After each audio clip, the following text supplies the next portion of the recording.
Começando o último Antenados na Geral do ano de 2014. Foi um ano fenomenal e hoje nós vamos fazer um grande especial. Chamamos aqui no estúdio pastores que representam um pouco de todos os participantes que passaram pelo Antenados na Geral desde o início. Esse é o programa de número 1520 do Antenados na Geral. São 1.520 horas. Passou por aqui durante todo esse programa 6.080 pastores. São 64 dias ininterruptos de programa Antenados. Isso é um pouco mais de 2 meses sem parar de produto de conteúdo no Antenados na Geral. E como é o último dia do ano e amanhã será 2015, nós queremos trazer todos eles, fazer uma pequena confraternização para representar todos os pastores que já passaram por esse estúdio da Rede Boas Novas aqui no Rio de Janeiro. Pastores, muito obrigado pela presença de vocês. Vamos dar uma salva de palmas para vocês e todos os pastores que passaram pelo Antenados na Geral. Eu não sou muito emotivo, mas eu quero, do fundo do coração, vocês sabem disso, que nós amamos muito cada um de vocês. Eu quero agradecer em nome da Boas Novas, em nome da minha família, em meu nome, claro, a presença de cada um de vocês, a participação, disponibilidade durante todo esse ano. Nenhum de vocês nunca pediram nada para a Rede Boas Novas, sempre estiveram aqui dispostos, alegres, e a gente se sente muito feliz em poder participar com cada um de vocês, principalmente hoje. Gostaríamos de trazer 6.080 pastores, só que não cabe no estúdio. Trouxemos aqui mais ou menos temos aqui uns 20, 25, 30 pastores, para a gente bater um papo sobre tudo que aconteceu nesse ano. Deixa eu iniciar, os microfones são aqui para a gente conversar. E eu, em 1.520 programas, sinto de vez em quando, algumas temáticas e tons que são trazidos por todos os pastores, algo que é similar.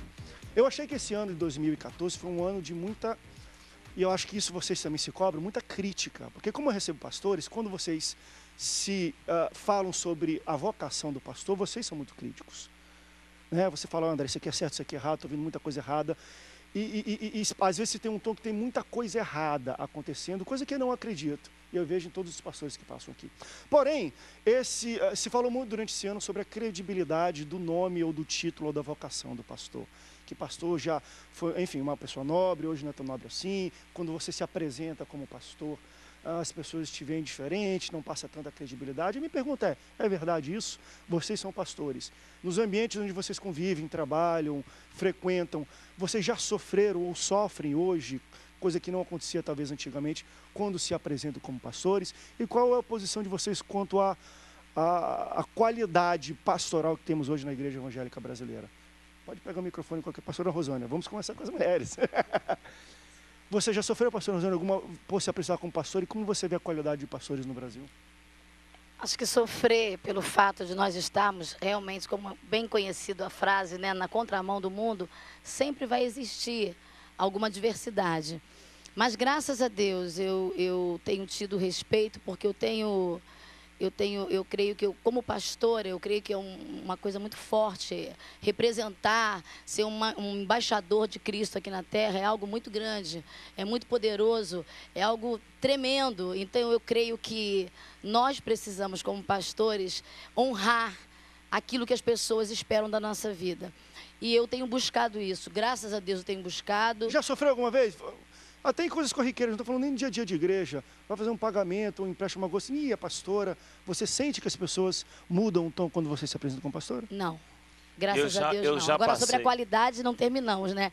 A qualidade está péssima. Eita, pois é, sempre tem a péssima, a qualidade é péssimo. Mas é isso que eu tenho apresentado. Como é que vocês já sofrem? Se está péssimo, vocês vão ter que sofrer, um de vocês aqui pelo menos. Eu não sei os amigos, mas eu já tive, por exemplo, em casa de materiais de construção, e que não aceitou o cheque, por ser da igreja ou ser de pastor, e dizer, não aceito 3 cheques, professor, pastor e polícia. Né? Para mim, isso é uma crítica que vem de uma pessoa que, na grande verdade, eu avanço que eu não concordo. Às vezes, são 2, são os 3, né? O pastor Elias é os 3, né? O polícia que vai contestar. Mas deixa eu trazer algo interessante. O pastor César, ele empresta. Nós avançamos, sim. Inclusive, dentro das comunidades, nós somos muito mais respeitados. Nós hoje estamos reconhecidos como um órgão de transformação em que o povo menos favorecido vê que a igreja está atuando. Então, o respeito que essas igrejas têm feito dentro da comunidade, nós temos muito que tirar chapéu para os pastores e as lideranças que hoje têm. Agora, na qualidade de liderança, aí realmente nós precisamos rever algumas coisas. Eu acho que existem alguns ambientes que cada vez mais a gente é menos respeitado. Por exemplo, em sala de aula, eu como professor, dando aula de filosofia... Ambiente acadêmico. É isso. No caso de sala de aula, você como professor e os alunos ali te assistindo, quando eles sabem da sua função sacerdotal como pastor, e já te olham de uma outra maneira. No ambiente acadêmico, de estudo, no ambiente de mestrado, sem ser na área teológica, né? Também o olhar é outro. Acho que na área de humanas, o teólogo, o sacerdote, tranquilo. É crente, todo mundo aí já. Sendo pastor. Parece que a coisa passa pelo segmento que você está inserido, que você está sendo observado. Como o Marcos disse aqui, quando você está no âmbito da sua igreja, naturalmente você é respeitado. A minha experimentação é essa. No ambiente acadêmico, cheio de...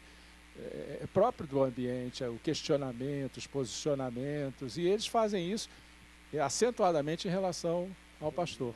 Mas eu me sinto respeitado, eu acho que tem todo o cabimento à figura, ainda que, pastora Rosane, a gente saiba que a qualidade possa, em alguns lugares, em determinados lugares, não esteja sendo tão boa como você se referiu. Em todas as áreas, nós temos aquelas pessoas que denigrem, não é, os profissionais.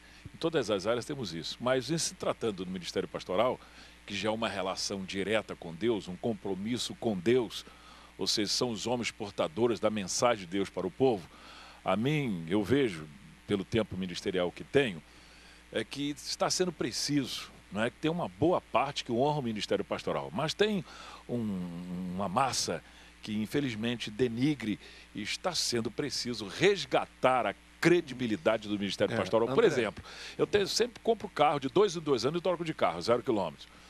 Puxa, as primeiras vezes para comprar carro, como pastor, não consegui. Eu quero comprar como pastor. Fui lá, preenchi, Como advogado, tem advogado sem vergonha também, mas como advogado consegui. Como advogado, a minha ficha passou. Como pastor, não passa. Deixa eu colocar isso até para... Vocês entendem por que existe uma diferença no pastor? Porque, vamos lá, a gente vê em jornal, às vezes, escândalo com pastor, ou mídia, vê com médico, talvez mais ainda, mas isso não descredibiliza os médicos. Deixa dentro da questão religiosa. Escândalo, pelo menos há 2 anos, esse ano atrás, com alguns padres pedófilos nos Estados Unidos e Europa, o que mais teve? Isso não descredibilizou a figura sacerdotal de um padre dentro da questão religiosa. Mas pastor sofre. Na sociedade, sim, André. Alguns anos atrás, fizeram uma pesquisa no Brasil e o nível de credibilidade dos pastores era idêntico ao dos políticos, ou seja, coisa nenhuma. Então, nós somos reféns daquilo que foi semeado ao longo do tempo. Nós também não podemos simplesmente chegar aqui e dizer assim, tem gente que faz tanta bobagem.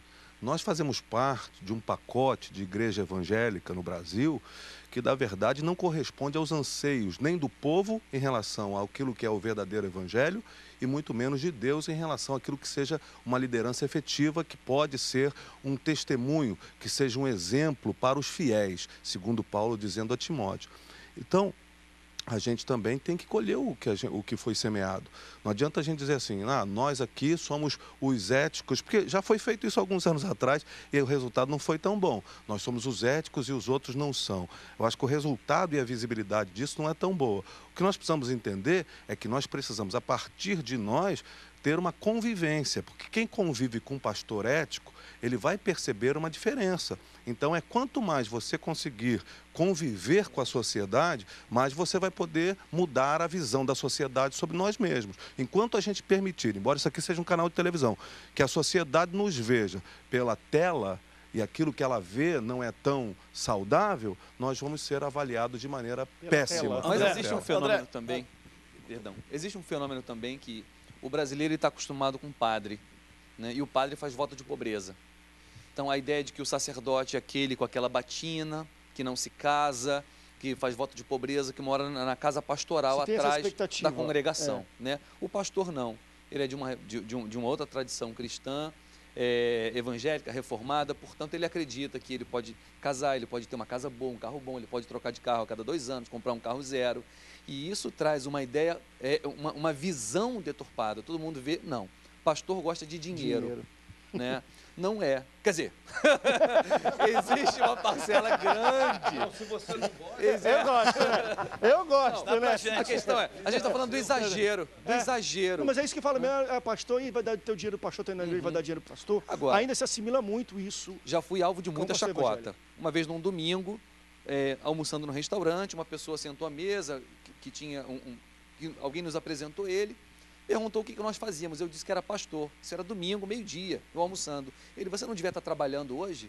Deve ser muito bom, né? Trabalhar uma vez por semana, 4 vezes por mês. E estava calculando quantas vezes por ano eu trabalhava. Minha esposa tentou ali. E eu fiquei pensando assim, o que eu diria para ele? Até hoje eu não sei a resposta. Eu fiquei Sendo sem pastor, fala. é melhor ficar calado mesmo. Não, eu fiquei sem fala, porque coisa. como pode alguém ser tão grosseiro, né? Com alguém que acabou de conhecer? Quer dizer, não era nada pessoal. Ele tinha a ideia de que pastor era vagabundo, que não trabalha. Uma vez, negociando um cartão de crédito atrasado com a minha gerente do banco, eu falei porque estava atrasado e tudo mais, e estava ali negociando. Ela disse, olha, o senhor deveria procurar um emprego.